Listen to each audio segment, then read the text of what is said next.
Hello everyone, আশা করি সবাই অনেক ভালো আছেন। এখানে মাছগুলো লবণ দিয়ে মাখিয়ে রেখেছি, রান্নাবো হচ্ছে গিয়ে সরিষা ইলিশ। তো এটার মধ্যে আমি এখন একটু হলুদ দিয়ে দিচ্ছি। হলুদ অবশ্য সরিষা বাটার সময় একটু দেওয়া যায়, আমি আজকে দেইনি। আর হচ্ছে গিয়ে দুটো কাঁচামরিচ একটু ফেলে দিয়েছি। এখন এটা সুন্দর করে মাখবো। তো এটার মধ্যে এখন আমি সরিষাটাও দিয়ে দিব, দিয়ে ভালো করে মেখে নিব। তো সরিষাটার মধ্যে আমি লাল মরিচ, যেটা ওই যে কাঁচা মরিচের মধ্যে যে লাল মরিচটা থাকে, ওই মরিচটা দিয়ে তারপরে বেটেছি, মানে ব্লেন্ড করেছি। তো সরিষা আসলে পাটায় বাটা সরিষা আমার কাছে মনে হয় বেশি টেস্টি হয়, আমার কাছে এরকম মনে হয়। তো যাই হোক, এখন ব্লেন্ড করেই দিয়েছি। এখন এটার মধ্যে এটা ভালো করে, মানে এটা মেরিনেট করে না রাখলেও হয় সরিষাটা, বাট একটু 5 মিনিট যদি একটু মেরিনেট করে রাখতে চান রাখতে পারেন। তো ভালো করে এখন একটু মেখে নিব এবং সামান্য তেলও দিব, সামান্য না মানে 2 টেবিল চামচ বা 3 টেবিল চামচের মতো সরিষার তেল দিয়ে আমি মেখে নিব। তো এই যে মাখানোর পরে এই যে এরকমভাবে কিন্তু সুন্দরভাবে সরিষাগুলো কিন্তু ভালোভাবে মেখে গেছে মাছের গায়ে।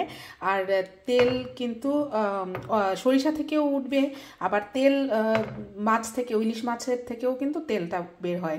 তো তেলটা বুঝে শুনে দিতে হবে, যে যেরকমভাবে আসলে তেল খান। অল্প তেল খেলে অল্প তেল দিবেন। আমি এখানে 3 টেবিল চামচের মতো সরিষার তেল দিয়েছি, চাইলে আরও কম দেওয়া যায়। তো এখন এটাকে বসিয়ে দিব চুলায়। তো এই যে চুলায় বসিয়ে দিলাম, এবং মিডিয়াম আঁচে রাখাটা ভালো, তাহলে সুন্দর জাল হয়। খুব বেশি আছে রান্না করলে কিন্তু রান্নাটা মানে একটু বেশি তাড়াতাড়ি দেখা যাবে যে মাছটা ভেঙে যাওয়ার সম্ভাবনা থাকে, বা বেশি তাড়াতাড়ি নিচের দিকে লেগে যাবে, যেহেতু জলটা খুব বেশি দেওয়া হয়নি। জলটা কিন্তু সরিষা বাটার সময় বা ব্লেন্ড করার সময় যখন আপনারা হলুদ বা লবণ দিয়ে মেখে রাখবেন, তখন যতটুকু জল দিবেন তার সাথে একটু হাত ধোয়া জল দিয়ে তারপরে বসিয়ে দিলে হবে। এখানে খুব কম জল দেওয়া হয়েছে, তেলের মধ্যেই বেসিক্যালি রান্নাটা কমপ্লিট হয়ে যাবে। তো হতে থাকুক, 10-15 মিনিটের মধ্যেই কিন্তু রান্নাটা হয়ে যায়। ইলিশ মাছ হতে বেশি সময় লাগে না। আর এই রান্নাটা একদমই সিম্পল, খুব দ্রুত হয়ে যায়। কোনো মশলাই কিন্তু আমি দেইনি। অনেকেই কিন্তু আরও অন্য টাইপের মশলা দিতে পারেন, যেমন অনেকেই সরিষা ইলিশের মধ্যে দেখা গেছে যে পেঁয়াজ দিয়ে থাকে। আমি কয়েকজন, আমি সব বলছি না সবাই দেয়, বাট কেউ কেউ দিয়ে থাকেন, সেটাতে কোনো সমস্যা নেই। আসলে খাওয়াটা, রান্নাটা যার যার নিজস্ব, এটা ব্যক্তিগত চয়েস। তো এখানে কিছু বলার নেই, এটা আসলে যার যার পছন্দ মতন যে যেভাবে রান্না করেন। আবার অনেকে কিন্তু এরকমও আমি দেখেছি যে সরিষা ইলিশ রান্না করলেও মাছটা ভেজে নেন, কিন্তু আমি কখনোই ভাজি না। ইভেন আমি বেশিরভাগ মানুষকেই দেখেছি সরিষা ইলিশ কখনো ভেজে রান্না করে না। তাতে ইলিশের আসলে সুন্দর ঘ্রাণটা কিন্তু নষ্ট হয়ে যায়, প্লাস এত সফটনেসটাও থাকে না, ভাজলে মাছটা একটু শক্ত হবেই। তো এই যে দেখুন, 3-4 মিনিটও কিন্তু হয়নি, 2 মিনিটের মাথাতেই সুন্দর কিন্তু এই যে একটা মানে বলক চলে আসছে সরিষার ঝোলের, এবং তেলটা কিন্তু উপরের দিকে চলে আসছে। তো বেশি নাড়াচাড়া করা যাবে না, জাস্ট মাছটা একটু পরে 5 মিনিট পরে আমি জাস্ট উল্টে দিব। এরকমভাবেই কিন্তু তেলের মধ্যেই রান্নাটা কমপ্লিট হয়ে যাবে।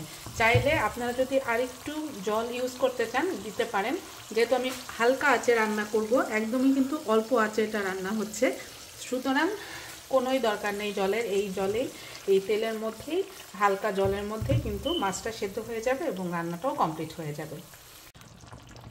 এখন আমি মাছগুলোকে একটু উল্টে পাল্টে দিব, কারণ এক সাইড হয়ে গেলে বোঝা যায়, আরেক সাইড তাহলে তো আবার মানে একটু কম জাল হতে পারে।